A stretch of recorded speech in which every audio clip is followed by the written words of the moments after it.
ठीक है। चलिए, नमस्कार दोस्तों और स्वागत है आपके अपने YouTube channel the English club में। तो दोस्तों, आज इंग्लिश ग्रामर के एक ऐसे इंपॉर्टेंट टॉपिक को हम लोग सीखने वाले हैं जो आपके लगभग हर एग्जाम में एक न दो क्वेश्चंस आपको जरूर पूछे जाएंगे।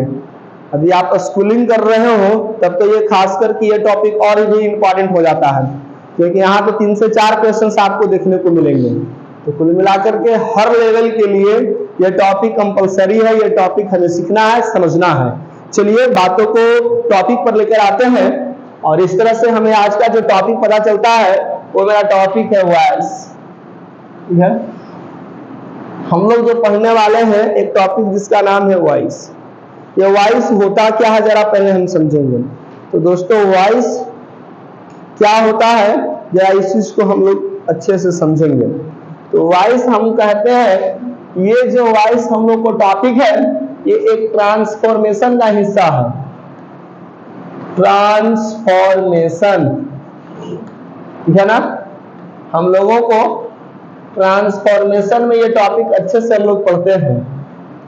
तो अब एक और टर्म होगा वॉइस में, हम लोग समझेंगे कि ट्रांसफॉर्मेशन क्या होता है। तो समझे सिंपली यदि हम इसको डिवाइड करेंगे ट्रांसफॉर्मेशन वर्ड को, यहां से 2 वर्ड मिलेगा, एक है ट्रांस, दूसरा है फॉर्म। ठीक है, और ATION जो दिखाई दे रहा है ये मेरा सफिक्स है। सफिक्स क्या होता है? जो किसी वर्ड के एंड में लगता है, ठीक है ना। ये हमारा क्या होता है? वो सफिक्स होता है। जरा समझेंगे। तो ट्रांस का मतलब सिंपली होता है चेंज कर देना, टू चेंज। और फॉर्म का मतलब आपको देख रहे हैं, फॉर्म का मतलब यहां पर हम लोग समझेंगे स्ट्रक्चर्स ऑफ पैटर्न्स। ठीक है ना, शेप जिसको कह सकते हैं, शेप, स्ट्रक्चर्स, पैटर्न्स, ये सब हम लोग समझ सकते हैं। पैटर्न्स यानी कि हम लोग जानेंगे कि ट्रांसफॉर्मेशन में हम लोग फॉर्म को चेंज करेंगे जी, ठीक है। उसके रूप में किसी तरह की कोई परिवर्तन नहीं रहना चाहिए उसमें। एक्चुअली कह सकते हैं उसके मीनिंग में फॉर्म को तो चेंज करेंगे, लेकिन उसके मीनिंग में किसी तरह की कोई डिफरेंस नहीं होना चाहिए, कोई आपको परिवर्तन नहीं देखने को मिलना चाहिए। तो ये जो प्रोसेस होता है हम इसको कहते हैं ट्रांसफॉर्मेशन। जरा एक एग्जांपल के थ्रू समझते हैं। यदि मैं कहता हूं आई रोट अ स्टोरी, मैंने कहानी लिखा, ठीक है, यानी हमने लिखा क्या है? कहानी। और यदि इसी बात को मैं ये कहूं कि a story was written by me, written by me, तो दोनों सेंटेंस में कोई अंतर नहीं है। देखा जाए तो दोनों सेंटेंस का मीनिंग एक ही है। पहले में है कि मैंने एक लेटर लिखा, दूसरे में कहा गया है कि एक लेटर मेरे द्वारा लिखा गया। बात तो बराबर यार, दोनों में तो लेटर ही लिखने की बात की गई है। लेकिन आप गौर से देखेंगे तो दोनों के सेंटेंस जो है ये दोनों के पैटर्न्स में काफी डिफरेंस आपको नजर आएंगे। इसमें आपको दिख रहा होगा कि एक सब्जेक्ट है और उसके बाद V2 है। V2 को हम लोग फाइनाइट वर्ब कहते हैं, और जो व्हाट और हुम का जवाब देता है साथ ही उसी को ऑब्जेक्ट कहते हैं। जरा ये भी हम लोग समझ लेंगे कि ऑब्जेक्ट क्या होता है। तो जो व्हाट और हुम का जवाब दे मेन वर्ब की उपस्थिति में, मेन वर्ब की प्रेजेंस में, तो हम इसको कहते हैं ऑब्जेक्ट। जबकि यहां पर हम देख रहे हैं ऑब्जेक्ट है, ये भी फाइनाइट वर्ब है और यहाँ पर V3 फॉर्म है। ये बाय प्रीपोजिशन है, मी मेरा प्रोनाउन ऑब्जेक्टिव केस का केस है। यानी दोनों सेंटेंस का मतलब हमारा क्या है जी?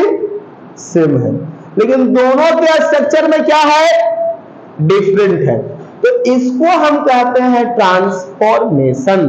अब जरा मैं डिफाइन कर देता हूं कि ट्रांसफॉर्मेशन क्या होता है। तो transformation is the process of rewriting sentence. क्या मैंने बोला कि ट्रांसफॉर्मेशन क्या होता है? एक सेंटेंस को दूसरे सेंटेंस में लिखने का एक प्रोसेस होता है, एक प्रक्रिया होता है। ठीक है, जिसमें क्या हम लोग करते हैं कि शब्दों के या सेंटेंस को हम दूसरे स्ट्रक्चर या पैटर्न्स का इस्तेमाल करके लिखते हैं, लेकिन उसके मीनिंग में किसी तरह के कोई परिवर्तन नहीं होता है। इसी को हम लोग कहते हैं ट्रांसफॉर्मेशन। यदि मैं डिफाइन कर दूं आपके लिए काफी इंपॉर्टेंट रहेगा। Transformation is the process of rewriting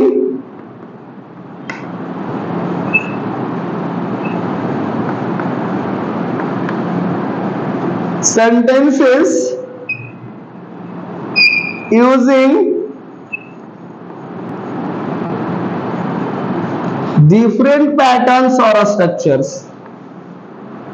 patterns और स्ट्रक्चर आप खुद से लिख लोगे, एसटी में मैं कर देता हूं।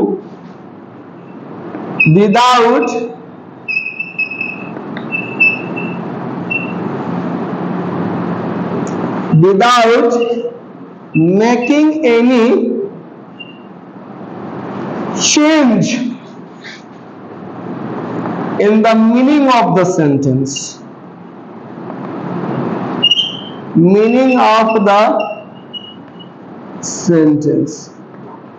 यही पूरी तरह से हम लोगों ने समझा ट्रांसफॉर्मेशन का फुल डिफिनीशन। कि ऐसी प्रोसेस होती है जिसमें एक सेंटेंस को हम दूसरे स्ट्रक्चर के सहायता से लिखते हैं और लिखने के बाद क्या देखते हैं कि दोनों सेंटेंस के मीनिंग में कोई परिवर्तन नहीं हुआ। आप समझ सकते हैं इस एग्जाम्पल के थ्रू। ठीक है, इस एग्जाम्पल के थ्रू आप बिल्कुल समझ सकते हैं। क्लियर हो गया कॉन्सेप्ट हम लोगों का? ये आप बिल्कुल समझ सकते हैं। क्लियर? आइए जरा अब हम लोग समझे। अब इस ट्रांसफॉर्मेशन में कई सारे टॉपिक्स आते हैं, तो कौन कौन से टॉपिक्स देखने को मिलेंगे हमें ट्रांसफॉर्मेशन के तहत, जरा ये समझते हैं। जो सबसे पहला इंपॉर्टेंट चैप्टर हम लोग देखते हैं वो होता है इनडायरेक्ट स्पीच, जिसको आप सिंपली नारेशन कह देते हैं।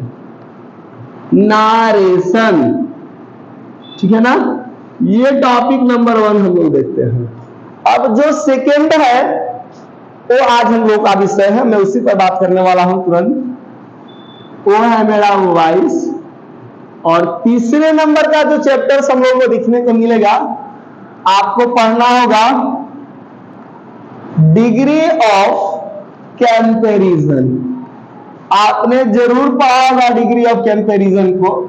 Positive degree, comparative degree, superlative degree, thin, thinner, thinnest. Handsome का बनता है मोर हैंडसम, मोस्ट हैंडसम। ठीक है, तो आपने डिग्री में पढ़ा होगा पॉजिटिव को आपने कंपैरेटिव में कन्वर्ट किया होगा, कंपैरेटिव को आपने सुपरलेटिव में किया होगा, सुपरलेटिव को आपने कंपैरेटिव किया होगा, कंपैरेटिव को आपने पॉजिटिव किया होगा। निश्चित तौर पर आपने पढ़ा होगा। तो यह भी ट्रांसफॉर्मेशन का हिस्सा है। अगला चीज आपका जो टॉपिक होता है फ्रेंड्स, वो होता है रिमूवल ऑफ टू। नाम से ही स्पष्ट है, ये टॉपिक में हम लोग टू को रिमूव करते हैं। तो ये भी जान लीजिए, ये भी ट्रांसफॉर्मेशन का हिस्सा है। ठीक है, कॉन्सेप्ट क्लियर हम लोगों को मिलेगा। ठीक है ना? नेक्स्ट टॉपिक की बात करेंगे हम लोग। क्वेश्चन टैग को भी यहीं पर रख लेते हैं हम लोग। क्वेश्चन टैग्स बहुत छोटा सा टॉपिक है।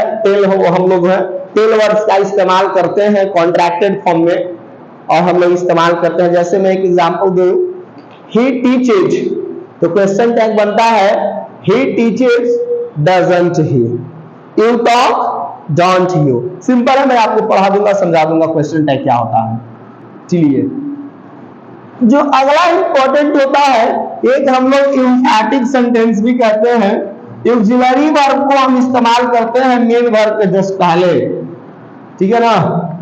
जैसे यदि आप किसी को एम्फसाइज करते हैं, जैसे मुझे याद है कि मैं जब 10th स्टैंडर्ड में था तो मेरी एक दिन अच्छी खासी पिटाई हो गई है। गलती की अच्छी खासी मेरी पिटाई हो गई, मेरे टीचर ने पिटाई कर दी। तो सेंटेंस को जब हम इसको एक्सप्रेस करेंगे तो हम लोग क्या बोलेंगे, आई रिमेंबर्ड होता नॉर्मल फॉर्म, तो I did remember the day when I was beaten by my teacher mercilessly in standard 10, right. So हम सेंटेंस को एम्फसाइज करते हैं। जो सबसे इंपॉर्टेंट दोस्तों हम लोग पढ़ते हैं ट्रांसफॉर्मेशन का, जो सबसे इंपॉर्टेंट चैप्टर होता है वो होता है इंटरचेंज ऑफ सेंटेंस। ये तो बहुत इंटरेस्टिंग टॉपिक है, इंटर चेंज ऑफ सेंटेंस। ये आपने सीखा तो बहुत हद तक फ्रेजेस पर कमांड हो जाएंगे, क्लॉजेज की अच्छी पकड़ हो जाएगी, एक सेंटेंसेस को कैसे हम भिन्न तरीके से प्रेजेंट करेंगे, ओरिएंटेशन कैसे करते हैं, आपको अच्छे तरीका से आ जाएगा। हम कैसे सेंटेंसेस इस्तेमाल करते हैं, इसमें क्या पढ़ते हैं सेंटेंस और इंटरचेंज ऑफ सेंटेंस में हम लोग क्या समझते हैं। सिंपल सेंटेंस होगा तो हम सिंपल को कॉम्प्लेक्स में कैसे कन्वर्ट कर देंगे, ठीक है। कॉम्प्लेक्स होगा तो हम उसको सिंपल में कैसे कन्वर्ट करेंगे। सिंपल को कंपाउंड में भी हम कन्वर्ट कर सकते हैं, कंपाउंड को हम लोग क्या कर सकते हैं, सिंपल में कैसे कन्वर्ट करेंगे। ये चीजें हमें देखने को जरूर मिलेगी, ठीक है ना। फिर हम लोगों को कंपाउंड तो यहां पर देखने को मिलेगा ही मिलेगा। फिर हम लोगों को मिक्स्ड को भी हम लोग क्या करते हैं, सिंपल बनाने की सीखते हैं, यानी हम लोग एक सेंटेंसेस को दूसरे सेंटेंस में ट्रांसफॉर्म करते हैं, ठीक है। जेरेंट का में सेंटेंस है तो इंफिनिटिव का कैसे इस्तेमाल करेंगे, मेन वर्ब के साथ है तो पार्टिसिपल का कैसे इस्तेमाल करेंगे। हम लोग विभिन्न तरह के टॉपिक जो है इन सब में का हम लोग अध्ययन करते हैं इंटरचेंज ऑफ सेंटेंस में, ठीक है ना। अब सब चीज यही बता दूंगा तो हम लोग का टॉपिक जो सेकेंड टॉपिक है वो छूट जाएगा। तो आइए आज हम बात करते हैं आप लोगों से वॉइस के बारे में कि हमारा वॉइस क्या होता है। तो जो वॉइस होता है हमारा, ये क्या होता है, तो वॉइस हमने सीख लिया कि सेंटेंस का पार्ट होता है जी, ठीक है, सॉरी ट्रांसफॉर्मेशन का पार्ट होता है। हम जिसमें क्या करते हैं, जो वर्ब होता है हमारा वो या तो सब्जेक्ट के अनुसार हैंडल होता है या तो ऑब्जेक्ट के अनुसार होता है। वॉइस में ये जो कॉन्सेप्ट होता है, या तो सेंटेंस का डोमिनेंट पार्ट सब्जेक्ट होगा या तो डोमिनेंट पार्ट ऑब्जेक्ट होगा। है वॉइस क्या, यदि सही शब्दों में तो ये ट्रांसफॉर्मेशन का एक हिस्सा है, एक सेंटेंस को दूसरे में। तो वैसे वॉइस जिसमें सब्जेक्ट की डोमिनेंसी रहेगी, हमने इसका नाम दे दिया एक्टिव वॉइस, ठीक है। और वैसे सेंटेंस, ठीक है, जिसमें ऑब्जेक्ट की डोमिनेंसी देखने को मिलेंगे, इसको हमने कह दिया पैसिव वॉइस। दोस्तों एक और तरह के वॉइस हम लोग जानते हैं, जैसे आपसे कभी पूछे कि मिल्क टेस्ट स्वीट, दूध मीठा होता है भाई, ये तो नॉर्मल चीज है, मिल्क टेस्ट स्वीट, तो इसको पैसिव कैसे बनाएंगे। जी हाँ, milk taste sweet when it is tasted, या milk is sweet when it is tasted, ठीक है। Milk is sweet when it is tasted. तो दोस्तों ऐसे सेंटेंसेस को हम लोग कहते हैं मिड वॉइस, ठीक है ना। ये थर्ड तरह के, बट कम देखने को हमें मिलेंगे, इसको ज्यादा हमें आपको यूसेस नहीं मिलेंगे, लेकिन आप जान लीजिए कि ऐसे सेंटेंसेस भी होता है। इसको हम लोग कहते हैं मिड वॉइस, ठीक है ना। अब हम लोग समझते हैं कि एक्टिव से पैसिव कैसे बनाएंगे, प्रोसेस क्या होता है। चलिए दोस्तों, तो अब हम लोग सीखेंगे एक्टिव सेंटेंसेस को पैसिव कैसे कन्वर्ट करते हैं।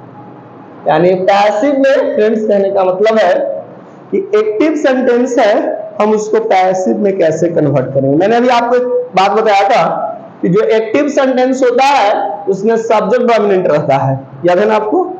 और जो पैसिव सेंटेंस होता है उसमें ऑब्जेक्ट को हम लोग सब्जेक्ट बना लेते हैं, यानी डोमिनेंसी जो होता है ऑब्जेक्ट की होती है। तो चलिए स्टेप बाय स्टेप, यानी टेंस बेस में हमको सर्टेन पढ़ने हैं। अब हर टेंस को हम लोग क्या करते हैं कि हम लोगों को पैसिव नहीं बनाया जा सकता है, ठीक है ना। कौन कौन को बनाया जाएगा, किसको अवॉइड करेंगे, जरा एक नजर देखते हैं पहले। तो बहुत सिंपल हम लोगों को ध्यान देना है पहले हम लोग इंडेफिनिट टेंस को पढ़ लेते हैं। इंडेफिनिट टेंसेस, ठीक है, प्रेजेंट का इंडेफिनिट हो या पास्ट का हो, हमें इससे मतलब नहीं है। बहुत सिंपल हम आपको कॉन्सेप्ट समझा देते हैं। क्या याद रखना है हम लोगों को एक्टिव में, बताइए स्ट्रक्चर क्या होता है। एक चीज और बता जान लेना है यहाँ पर, ऐसे तो मैंने डिस्कस किया ही था कि जो वर्ड्स पढ़ेंगे इसके लिए ऑब्जेक्ट जो है इसका एक मेजर रोल रहता है ऑब्जेक्ट का। तो जब ऑब्जेक्ट की बात हम कर रहे हैं तो ऑब्जेक्ट कहां इस्तेमाल होता है, डी के पावर टी पर। कहने का मतलब ट्रांजिटिव वर्ब नहीं।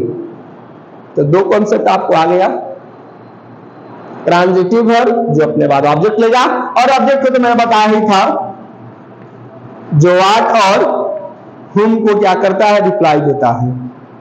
He eat an apple, he eats an apple, so what does he eat? Answer आया an apple। I teach you, whom do I teach? You। तो दोनों का सेंटेंसेस में in first sentence an apple is considered as an object, और in second sentence you is considered an object। Second sentences में you को हम लोग क्या समझेंगे, ऑब्जेक्ट समझेंगे। तो ये हम आपको ये भी क्लियर करें, व्हाट हमारा होता है समथिंग के लिए और whom होता है somebody के लिए। आइए जरा समझते हैं। प्रेजेंट की बात करेंगे तो V1 होगा जी, ठीक है, और V5 भी होगा, और पास्ट की बात करेंगे तो V2 होगा। ऑब्जेक्ट ख्याल रखेंगे क्योंकि हम लोग पढ़ रहे हैं तो पैसिव। जब हम पैसिव करेंगे तो ये ऑब्जेक्ट को हम सब्जेक्ट बना लेते हैं, ठीक है ना। और V1 V5 के लिए ऑक्सिलरी वर्ब क्या इस्तेमाल करते हैं, मैंने तो टू बी वर्ब पढ़ाया है। साथी यदि नए होंगे तो जरूर आप मॉडल ऑक्सिलरी सर्च कर लेंगे, हमारे यूट्यूब पे आपको मिल जाएगा। आप वहां से देखेंगे क्या क्या ऑक्सिलरी वर्ब्स होते हैं, ठीक है। और ये V1 V5 के लिए, और V2 रहेगा तो हम यहीं पर क्या समझेंगे, वाज एंड वर। एक नॉर्मल कॉन्सेप्ट चलता है जो पैसिव में हर जगह देखने को मिलता है कि जो पैसिव होते हैं फ्रेंड्स, इसमें वर्ब जो होता है मोस्ट ऑफन V3 फॉर्म में होता है। फिर वही प्रोसेस चलेगा बाय प्लस सब्जेक्ट का। नहीं, एक एग्जांपल के थ्रू समझते हैं। जैसे आप एग्जांपल्स लेते हैं, ही, ठीक है, लर्न्ड इंग्लिश, भाई उसने अंग्रेजी सीखा, यानी अब वो सीख गया है, पास्ट इंडेफिनिट का है, सब्जेक्ट प्लस क्या है, V2 है। तो हम क्या करेंगे, सबसे पहले ऑब्जेक्ट को पहले मेंशन कर देंगे, ठीक है। English is learned by him.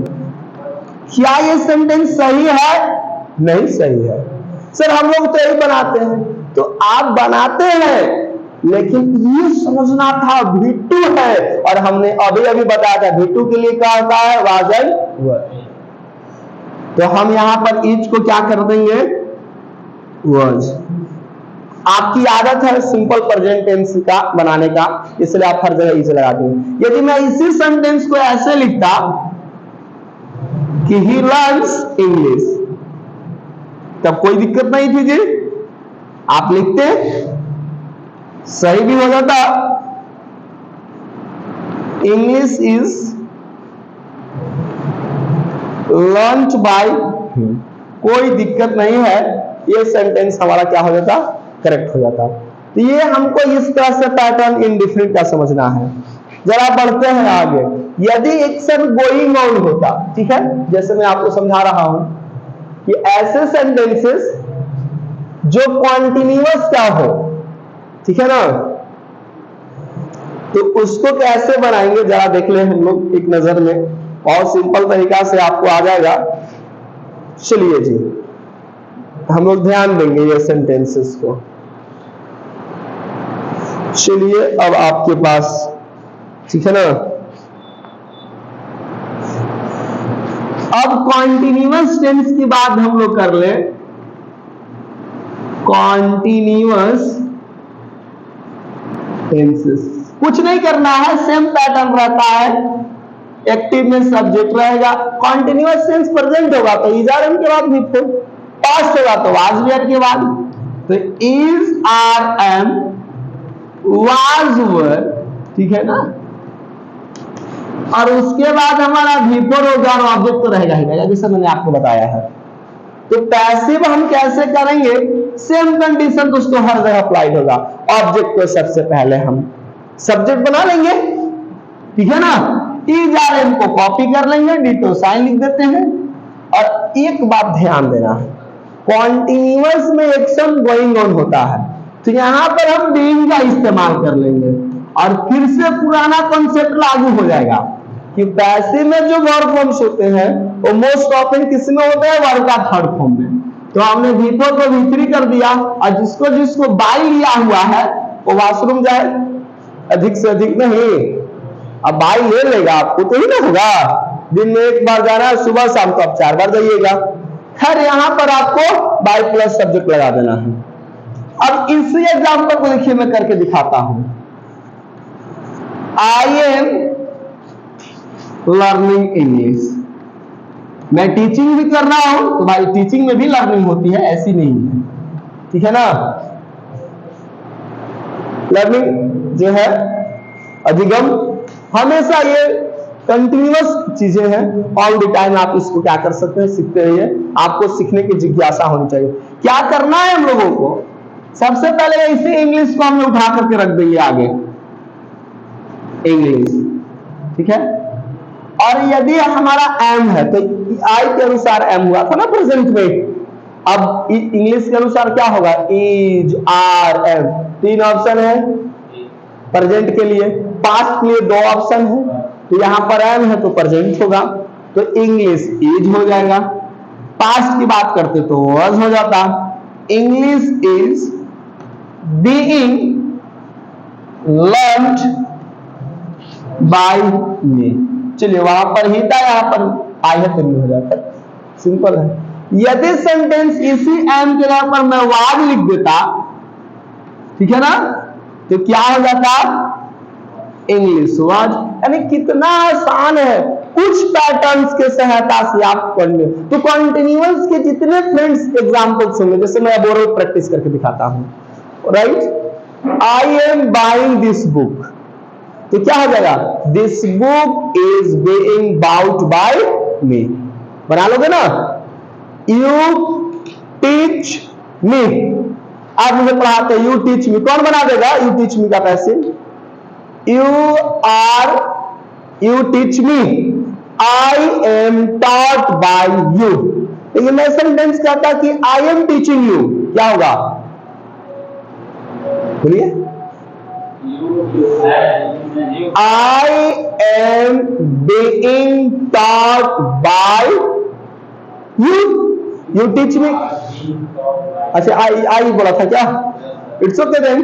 यदि आई टीच यू बोला होगा तो ऑब्जेक्ट खाली चेंज हो जाएगा, you are being taught by me, नहीं, और यू टीच मी होता तो फिर वही हो जाएगा, I am being taught bye you.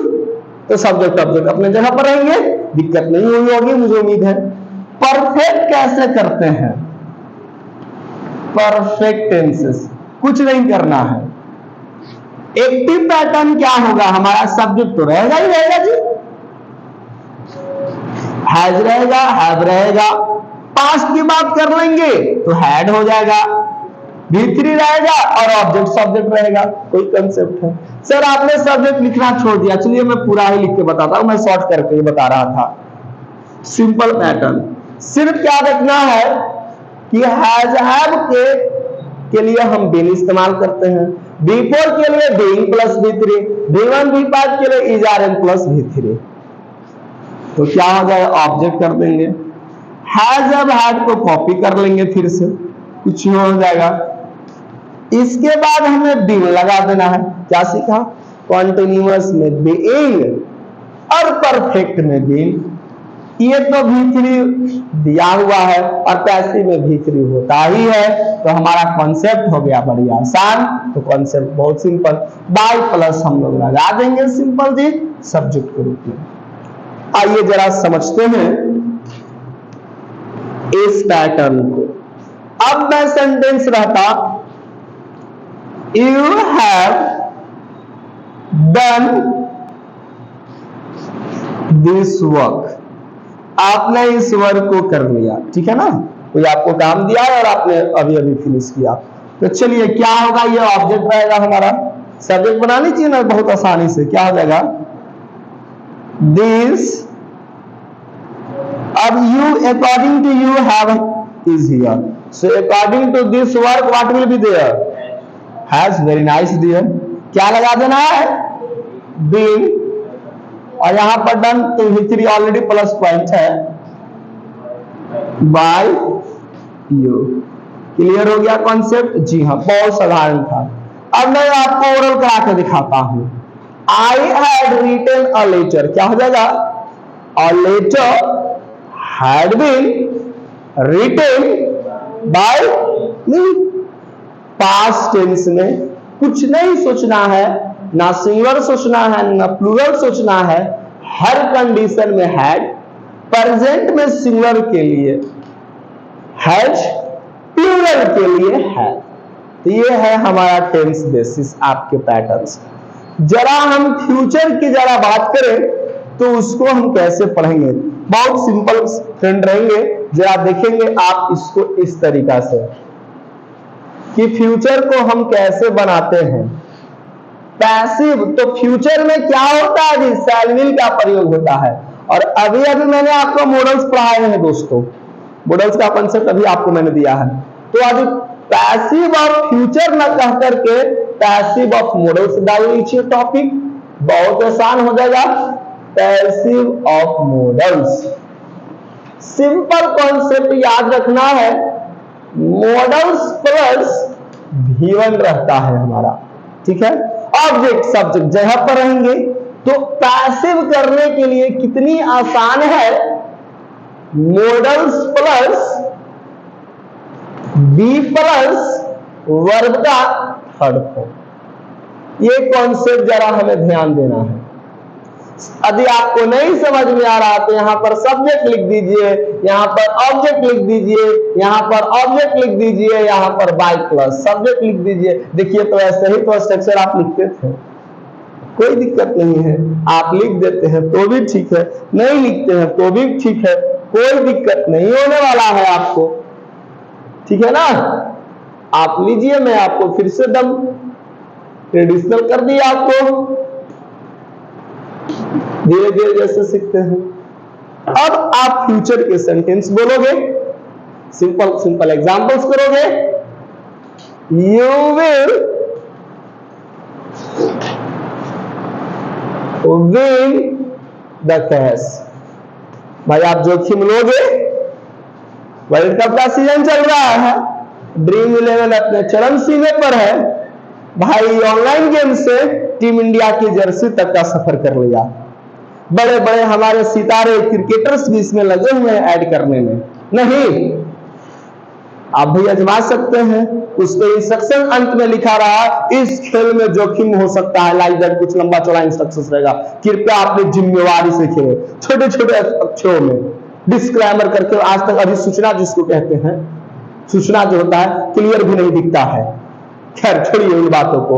You will win the cash, एक मैं एग्जांपल लिया हूं फ्यूचर का।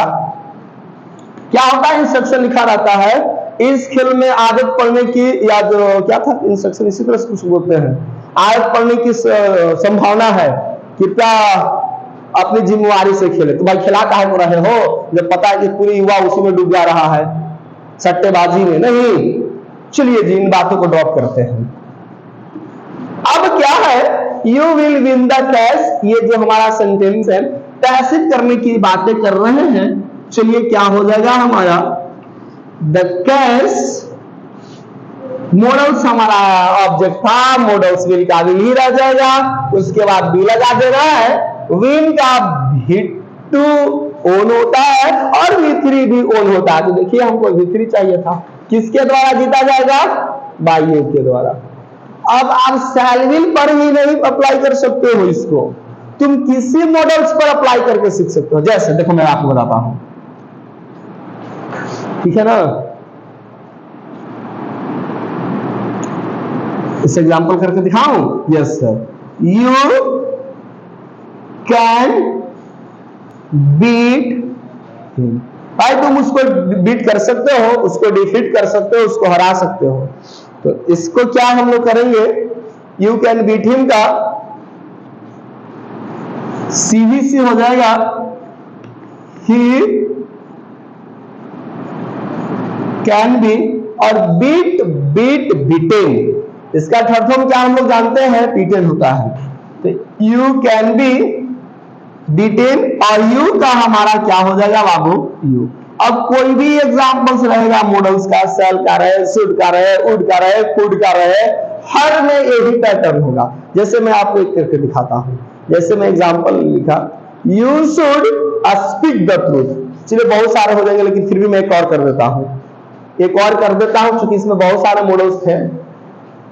You should speak the truth.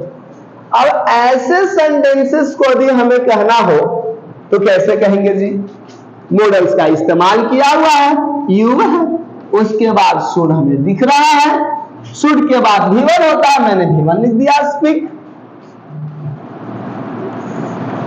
उसके बाद ऑब्जेक्ट की चर्चा करनी थी, मैंने ऑब्जेक्ट ट्रूथ लिख दिया, दिक्कत नहीं होने वाली है किसी को।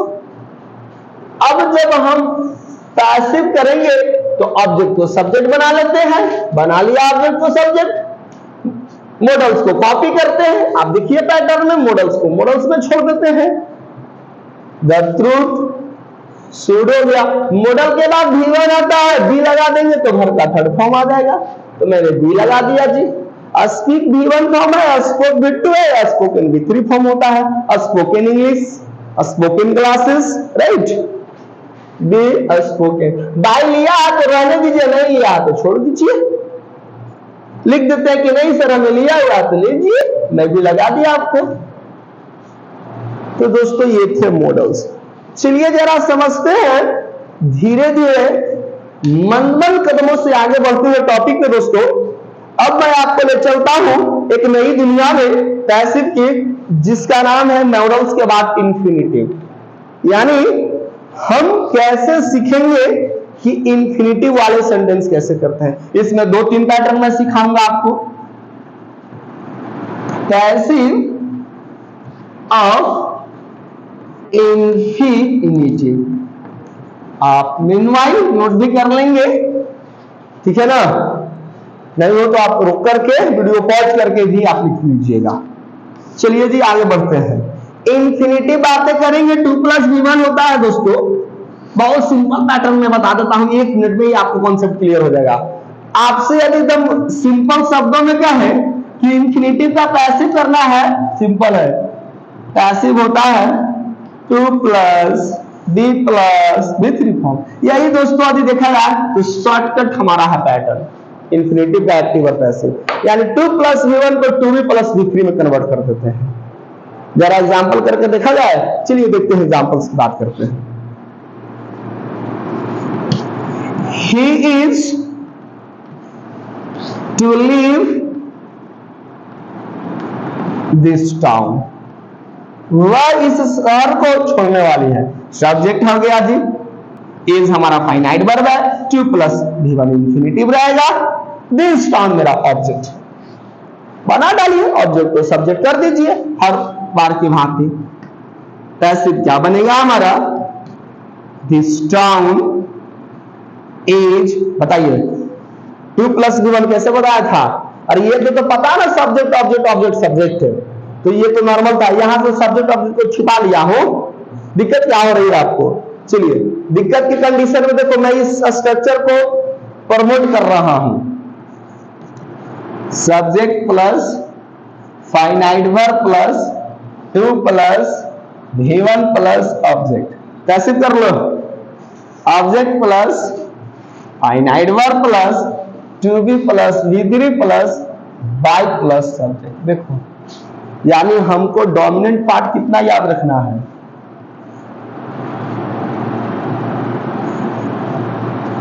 कि 2 + V1 को पैसिव करना है तो 2B + V3 फॉर्म, यानी यही हमको इंपॉर्टेंट पार्ट हमको ध्यान देना है। समझ में आ रही है बातें, ये चीजें हैं। दिस टाउन इज अ 2 तो 2 हो गया, बी तो बी हो गया, लेट लिव का लिव हम लोग बना देते हैं, हमारे बच्चे, बहुत सारे बच्चों को होता है। देखो दोस्तों, LIVE जो हम लोग पढ़ते हैं, लिव रहना, ये लिव जो है बड़ा कंफ्यूजिंग क्रिएट करता है लोगों को।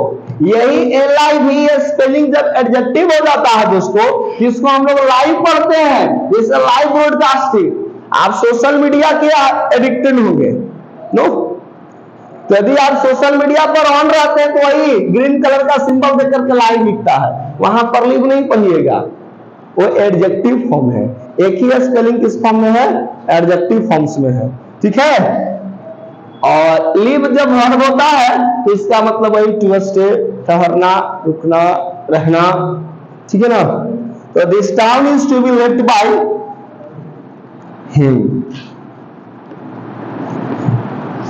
एक कॉन्सेप्ट हम लोगों को समझना है। चलिए इंफिनिटिव में दूसरा पैटर्न की ओर मैं बढ़ता हूं। चलिए दोस्तों, इस पर और एग्जांपल्स मैं आपको करके दिखाता हूं। जैसे he is to write a story, वह कहानी को लिखने ही वाला है।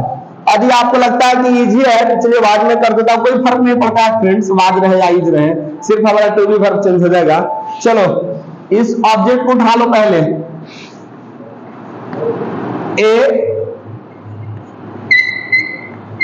a story was, to write का क्या बताया था?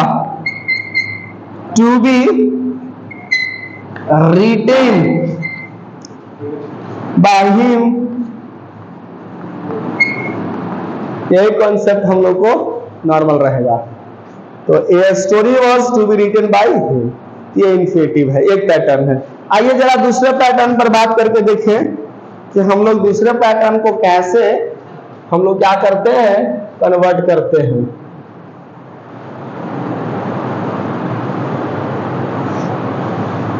ठीक है, चलिए तब तक आप नोट कर सकते हैं।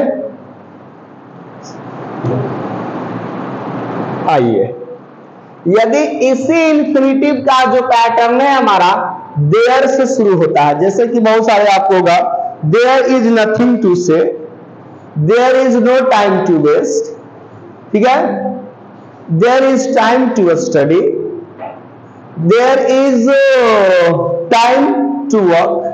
यदि इन तरह के सेंटेंसेस दिखे, कैसे कन्वर्ट करते हैं साथी जरा देख लो। यदि एक्टिव पैटर्न हमारा देयर से रहे, देयर के बाद हमारा ऑब्जेक्ट रहे, ठीक है, फाइनाइट इज वाज कुछ भी हो सकता है, नो टाइम, ठीक है, नो टाइम रहे या नथिंग रहे दोस्तों, कुछ भी रहेगा, एक ही पैटर्न आपको चलता है, plus infinitive, two plus V1। कुछ नहीं करना है दोस्तों, सारे सेंटेंसेस को कॉपी कर देना है। आप एक बार फिर मैं आप रिमाइंड करें, इन्फिनिटिव टू प्लस V1 का पैसिव बड़ी आसान है, टू बी प्लस V3, बस यही पैटर्न याद रखो। इन्फिनिटिव का पैसिव टू प्लस V1 को टू बी प्लस V3, बस यही पैटर्न पर करना है, ठीक है। पैसिव करना होगा, देयर को देयर रखेंगे, फाइनाइट वर्ब को फाइनाइट वर्ब रखेंगे, ठीक है, जो टाइम नथिंग कुछ भी रहे सबको कॉपी कर लेंगे, ठीक है, नो टाइम नथिंग, ठीक है ना। अब प्लस टू प्लस V1 को तो बता ही चुका हूं, टू बी प्लस V3 को, यही तो है दोस्तों। एक एग्जांपल करा देता हूं, सफिशिएंट रहेगा एक एग्जांपल नहीं। चलिए, there is no time to waste. भाई समय बर्बाद करने के लिए समय नहीं, बात बिल्कुल सही है दोस्तों, समय बहुत ही बलवान है, काफी इंपॉर्टेंट है, महत्वपूर्ण है, हम लोगों को इसको वेस्ट नहीं करना चाहिए, बात बिल्कुल परफेक्ट है ना। कैसे बनाकर दिखाओ जरा, there is no time, copy करने के लिए बताया था आपको, to be wasted, to be wasted, कितना आसान है। चलिए सर एक और एग्जांपल देकर दिखाइए, एक दो चार पांच 10 20 जितना कहोगे फ्रेंड्स उतना मैं आपको एग्जांपल करके दिखाऊंगा, ठीक है ना। लेकिन सबका पैटर्न है कि ये कोई इंटरेस्टिंग नहीं रह जाता है। एक एग्जांपल और करा देता हूं, जैसे एग्जाम्पल्स रहेंगे, देयर इज नथिंग टू से, भाई कहने के लिए कुछ भी नहीं है जी, देयर इज नथिंग टू से, यार एवरीथिंग इज टोल्ड, सारा चीजें कर दी गई है, एवरीथिंग इज टोल्ड, राइट। कुछ नहीं करना है, कॉपी कर लेना है, कॉपी कर लीजिए, इमिटेट कर दीजिए, छाप लीजिए। There is nothing to be said. देखो दोस्तों, एक चीज मैं इंपॉर्टेंट बता रहा हूं, ये एग्जाम्स में अक्सर दे देता है ए इंफिनिटिव वाला, और लोग कंफ्यूज हो जाते हैं। तो देयर वाले को तो नहीं ध्यान में रखना, देखने में तो आसान है जिस तरह से मैंने आपको बता दिया, लेकिन तो आप एग्जाम्स में बोल जाओगे तो नहीं बनेगा आपको, आगे पीछे आप लिख दोगे पैटर्न्स, तो आगे पीछे में फिर गड़बड़ हो जाएगा। इंफिनिटिव का एक और मैं पैटर्न बता रहा हूं, ये तो मैंने आपको 2+V1 दिखाया था, फिर देयर से एक और एग्जांपल होता है इट से। देखो जल्दी इसको देखो, इसको मैं और क्लियर कर देता हूं ताकि आपको और क्लियर हो जाए। इंफिनिटिव का एक पैटर्न ऐसे रहता है, चलिए जी देखते हैं कैसा रहता है सर जरा, ठीक है ना, ये आपको ध्यान देना है। चलिए, यदि हमारा एक्टिव पैटर्न इट से रहे, 8 प्लस इट, इस कहने का मतलब दोस्तों फाइनाइट भर, ठीक है। यहां पर आपके पास फिर से रहेंगे it is time, no time, ठीक है ना, कुछ भी रहेगा, नथिंग। इसके बाद 2+V1 रहेगा, और इसके बाद यदि आपने ऑब्जेक्ट कर दिया तो सर इसका पैटर्न हम कैसे करते हैं जरा आप देखेंगे। ये सब नोट कर लिया ना, चलिए इसको तो आपको दिक्कत नहीं है। पैसिव करने में करना है इट इज, नो टाइम भी रहेगा, नो यदि निगेटिव है तो नो लगा दें, इट इज टाइम हुआ तो दोनों हो सकता है, निगेटिव पॉजिटिव रहने देते हैं, फाइनाइट बार भी रखेंगे, ठीक है। टाइम, अब ऐसा नहीं कि सर बुक्स में नो टाइम दिया, कोई बात नहीं है, निगेटिव है, ठीक है ना, हम लोग को अवॉइड कर रहे हैं। और इसके बाद पहले इस ऑब्जेक्ट को मेंशन कर देना है, ठीक है। 4 के बाद किसके लिए ऑब्जेक्ट, और फिर वही कंडीशन 2B+V3 कॉपी कर देना है जी, 2B+V3। चलिए इसको नोट कर लीजिए फटाफट जल्दी से आप।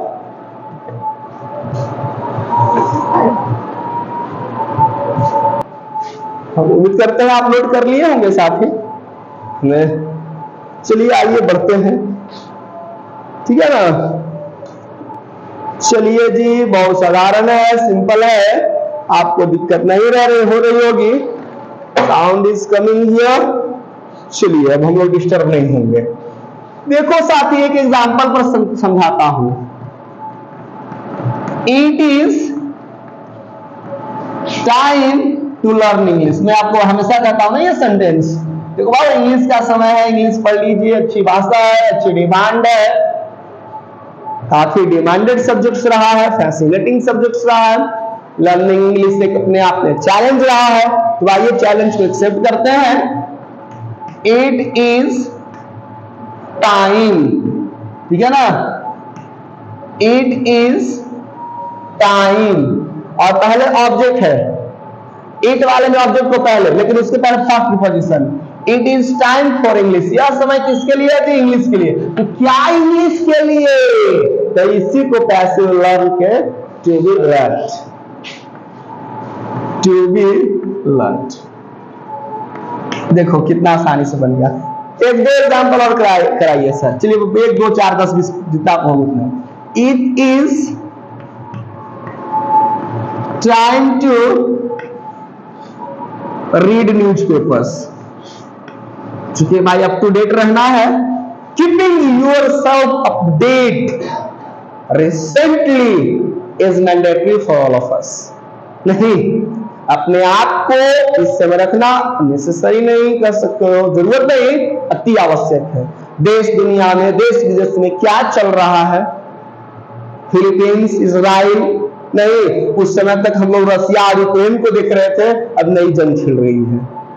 तो देश दुनिया स्पोर्ट्स है, गेम्स किसने जीते, नहीं। तो हर तरीका से आपको अप टू डेट रहना चाहिए, आपको अच्छी पकड़ होनी चाहिए, सराउंडिंग्स में क्या चल रहा है, सरकार की क्या योजनाएं हैं, हर तरीका से। देखो दोस्तों, पढ़ने का मतलब है इंक्लूसिव डेवलपमेंट। सिर्फ ये नहीं हो कि जो बुक किस है उसी को हम पढ़ें, सराउंडिंग एरिया का बेहतर नॉलेज होना चाहिए।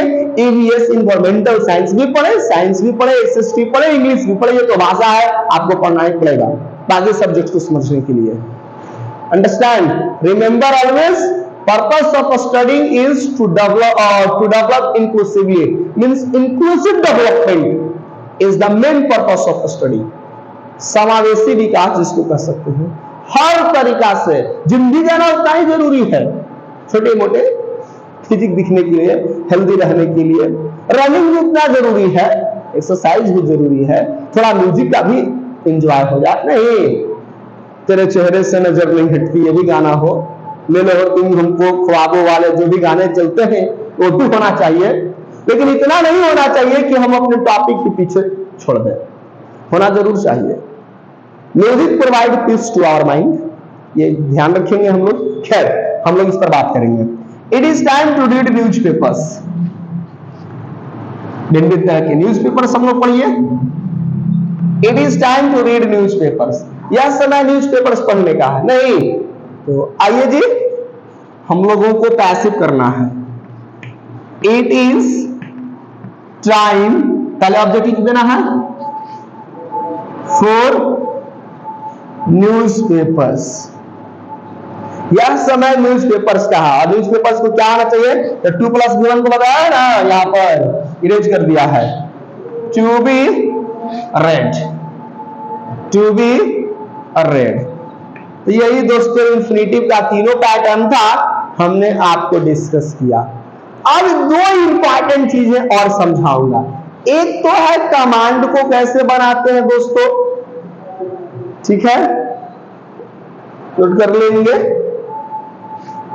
ठीक है। और दूसरा क्वेश्चन को, दो तरह के हमारे कमांड होते हैं। कमांड जिसको मैं कह रहा हूं इंपैरेटिव सेंटेंस। देखो, दो तरह के हमारे V1 शुरू होते हैं। यदि पहला V1 हमारा इंट्रांजिटिव हो और उसके बाद वेस्टवर्ड्स हो, ठीक है ना, तो पैसिव बनाने के लिए बहुत साधारण ट्रिक चीजें हैं। सर दरवाजे को बंद कर दीजिए, ठीक है। वर्ब इंट्रांजिटिव हो तो बहुत सिंपल पैटर्न हम लोगों को ध्यान देना है। सबसे पहले हम लोगों को कमांड वाले सेंटेंस में यूज सब्जेक्ट छुपा रहता है, याद रखेंगे। कमांड जो होता है, इंस्ट्रक्शन जो होता है, हमेशा प्रेजेंट टाइम को शो करता है। यू जो है कमांड में सब्जेक्ट छिपा रहता है, यू अपनी बाडी इधर आर लेता है। मैंने पैसिव का कंसेप्ट बता कर आया हूं। भर V1 रहे, V2 रहे, V3 रहे, V4 रहे, V5 रहे, कौन सा फॉर्म में होता है? V3 फॉर्म में। आइए समझते हैं। तो हमारा V1, कोई भी V1 जो होता है, तीन तरह के मीनिंग देते हैं। O for order, R for request and S for suggestion. तो यू और या तो हमारा ऑर्डर होगा जी, या तो हमारा सजेशन होगा जी, ठीक है ना। तो सजेशन को सजेस्टेड, या तो रिक्वेस्ट करेगा साथी तो रिक्वेस्टेड होगा जी। और ये जो 2+V1 होगा इसको मेंशन कर दिए। जैसे एक एग्जांपल मैं दिखाता हूं, बहुत साधारण एग्जांपल मैं लेकर आया हूं। सिंपल कहते हैं सिट डाउन, बैठ जाओ, है ना, कोई प्लीज काइंडली नहीं है, सिंपल सेंटेंस है। तो अब ये सिट डाउन तो हमारा इंट्रांजिटिव है, डाउन तो हमारा क्या है जी, नीचे, बैठ जाओ, adverb, very nice, clear. Sit where है भाव, नो डाउन, तो ये ऑर्डर होगा। तो सीधी सी बात होगा, यू और ऑर्डर टू सिट डाउन। कितना आसान था ना, यू और ऑर्डर था तो ऑर्डर कर दिए, और टू पहले V1 पे पहले टू लगा देना है और इसको ऐसे कर देना है। लेकिन बात इतना ही नहीं है दोस्तों, अब हम लोगों को यदि ये समझना है कि यदि ट्रांजिटिव वर्ब होता तो सर कैसे करते, तब तो एक समस्या आ जाती है हमारे पास। जी नहीं, समस्या के समाधान करने के लिए तो साथी में ये टॉपिक लेकर आया हूं आपके पास। आइए, यदि हमारा वर्ब ट्रांजिटिव होता और इसके बाद ऑब्जेक्ट होता तो कैसे बनाते? बहुत सिंपल है दोस्तों। ऐसी स्थिति में हम इस्तेमाल करते हैं सबसे पहले लेट का, उसके बाद ऑब्जेक्ट हो जाएगा और पैसिव में बी प्लस V3 यदि मैं एग्जाम्पल ऐसे आपको बता दूं, कितनी इंपॉर्टेंट चीजें हैं।